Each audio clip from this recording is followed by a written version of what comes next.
الفرق ما بين خرفان الرعية، خرفان الأضحية يعني الخرفان اللي بتتذبح يعني وبناكل لحمتها يعني، وما بين خرفان السوشيال ميديا حاجة واحدة وبتعكس الاتنين يعني.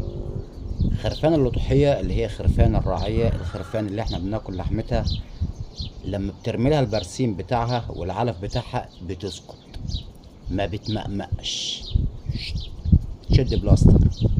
اما خرفان السوشيال ميديا لما بترمي لهم البرسيم والعلف بتاعهم بيمقمقوا زيادة. وعشان اوصل لك الرسالة بوضوح، مصر مش هتدعم اي دولة عربية او خليجية بالجيش بتاعها، ومفيش حاجة اسمها مسافة السكة. يبقى كده مصر بتطبع مع الكيان. طيب مصر بتدعم دول الخليج عسكريا، يبقى كده مصر بتأجر الجيش بتاعها، بتبيع الجيش بتاعها. وهنا الرسالة وصلت.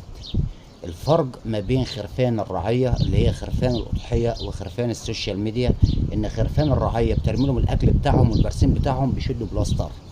أما خرفان السوشيال ميديا اللي هم أعداء الوطن، لما بترمي لهم الأكل بتاعهم والمعلوم بتاعهم بيمقمقوا الزيادة. في كل الأحوال مصر كبيرة عليكم، ربنا يحفظ مصر. السلام عليكم.